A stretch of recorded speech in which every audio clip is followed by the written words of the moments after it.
Hello मेरे प्यारे दोस्तों, संध्या इजी हैक्स किचन में आपका स्वागत है। तो आइए बनाते हैं बहुत ही टेस्टी, चटपटा और स्वादिष्ट सा अचार। अगर आप अचार खाने के शौकीन हैं तो ये वाला अचार एक बार ज़रूर बनाइए। बहुत ही चटपटा, तीखा और एकदम खट्टा चटपटा अचार तो बनाइए। चलिए बनाते हैं। ये मैंने कटहल ले लिया है। कटहल मैंने कट करके धो के अच्छे से रखा हुआ है। ये मैंने 500 ग्राम कटहल लिए। ये मैंने छोटे वाले कटहल लिए हैं। तो आप भी यही छोटे वाले कटहल लीजिए, बहुत बड़े वाले कोए वाले मत लीजिए। तो अब इसको पहले बॉयल करेंगे। मैंने कुकर में पानी डाला है। पानी मैं कुकर में बॉयल करूंगी क्योंकि कुकर में बहुत जल्दी अच्छे से गल जाते हैं। तो इसमें 2-3 सीटियां लगा देंगे। बहुत ही आसानी से ये वाले गल जाते हैं कटहल। तो आप ध्यान रखिए, बस छोटे वाले ही कटहल का अचार बनाए, बहुत ही स्वादिष्ट चटपटा एकदम। तो ये देखिए, ये हमारे कटहल अच्छे से पक चुके हैं। मैंने 2-3 सीटियां लगा दी अच्छे से। तो ये देखिए, एकदम पूरी अच्छी तरीके से गल जाना चाहिए, तभी हमारा अचार और स्वादिष्ट बनता है। अब मसाले बना लेंगे। ये मैंने सारी चीज़ें ले ली हैं मसालों की। ये मैंने धनिया ले ली खड़ी वाली, जीरा ले लिया, सौंफ ले लिया है पीली वाली, राई ली है और पीली वाली सरसों, थोड़ी सी मेथी और काले मिर्च के दाने। तो अब इन सब चीज़ों को हल्का सा भून लेंगे। ज़्यादा नहीं भूनना है, बस हल्का सा कलर थोड़ा सा चेंज हो जाएगा तो मसालों में अच्छी खुशबू आती है। तो इनको बस उतने ही भूनना है, बहुत ज़्यादा भूनने की ज़रूरत नहीं है मसालों की। ये देखिए, कलर थोड़ा सा चेंज हो चुका है मसालों का। ये देखिए, ज़्यादा देर नहीं भूनना है, सिर्फ 2-3 मिनट के लिए भूनना है। अभी हमारे कटहल भी अच्छे से ठंडे हो चुके हैं। इनको हाथ से ऐसे निकाल लेंगे, ऐसे देख सकते हैं आप। इनके छोटे छोटे पीसेस में रहेंगे ये अचार तो बहुत ही अच्छे लगते हैं एकदम। बिल्कुल सारे मसाले भी अच्छे से मिक्स हो जाते हैं इसमें। आप चाहें तो ऐसे भी बना सकते हैं, बहुत लोग ऐसे भी बनाते हैं। पर बड़े टुकड़े में अचार का मसाला अच्छे से नहीं मिक्स होता है, इसलिए वो इतना स्वादिष्ट नहीं बनता है। तो इसलिए मैं ऐसे हाथ से थोड़े थोड़े छोटे छोटे टुकड़े एकदम कर देंगे तो अचार और हमारा स्वादिष्ट बनेगा। इसी तरीके से सारे कटहल को ऐसे ही छोटे छोटे टुकड़े में कर लेंगे और फिर उसको अच्छे से धूप में सुखाएंगे। अगर आपके यहाँ धूप नहीं आती तो आप पंखे में भी तो 4-6 घंटे के लिए आराम से इसको सुखा सकते हैं। पर ध्यान रखना है, पानी इसमें बिल्कुल नहीं होना चाहिए। अचार की आपकी कोई भी चीज़ बनाए तो उसमें पानी बिल्कुल नहीं रहना चाहिए, नहीं तो अचार खराब हो जाता है। तो हमने कटहल को रख दिया है धूप में 2-3 घंटे के लिए। अब हम मसाले ये भुने हुए जो हैं इनका पाउडर अच्छे से तैयार कर लिया है। थोड़ा दरदरा सा ये अचार का पाउडर रखते हैं तभी अच्छा अचार बनता है।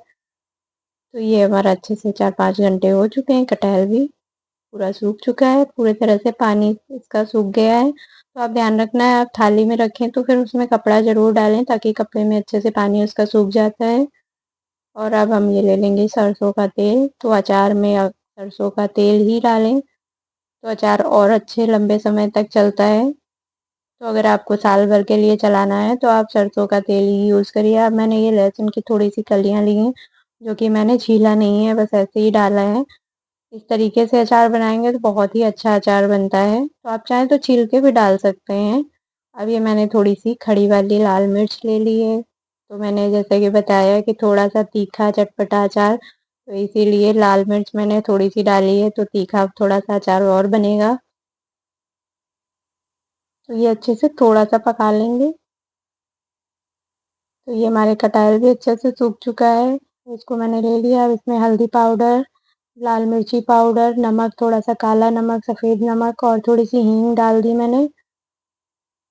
अब ये मैंने जो भुना मसाला लिया है ये डाल देंगे। तो थोड़ा ढेर सारा मैंने भुना मसाला डाला है इसमें। अचार में जितना ही भुना मसाला अच्छा सा होता है उतना ही अच्छा होता है। अब इसमें डाल दिया मैंने थोड़ा सा विनेगर। तो विनेगर अगर डालेंगे तो अचार लंबे समय तक चलता है, ख़राब भी नहीं होता है। तो मैंने 2 बड़े चम्मच विनेगर डाला। अब ये मैंने तेल जो गरम किया था ये डाल दिया इसमें।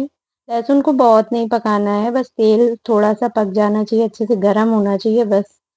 अब इन सब चीज़ों को अच्छे से मिक्स कर लेंगे।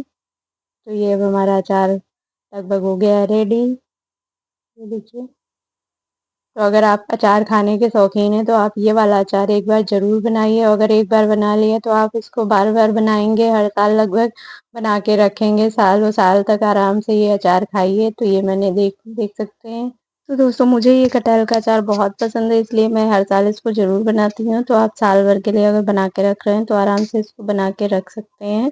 और ध्यान रखना है बस धूप में 2-3 दिनों के लिए अच्छे से इसको धूप में सुखाना है। बस अचार आप भर के बरनी में रख दीजिए। तो ये मैंने काँच की बरनी ली, इसको अच्छे से धूप में सुखा लिया है, धुल के साफ़ करके अच्छे से सुखा लिया है। तो ध्यान रखना है पानी बिल्कुल नहीं होना चाहिए, नहीं तो अचार ख़राब हो जाता है। तो ये अचार अब इसमें रख देंगे, देख सकते हैं। बहुत ही चटपटा, मुझे तो बहुत ही अच्छा लगता है ये अचार। आप भी ज़रूर इस तरीके से बनाइएगा, एक बार बनाएँगे तो आप इसके फ़ैन हो जाएँगे। इस तरीके से आप हर साल बना के रखेंगे। तो ये अचार इसमें मैंने भर दिया है, ये देखिए।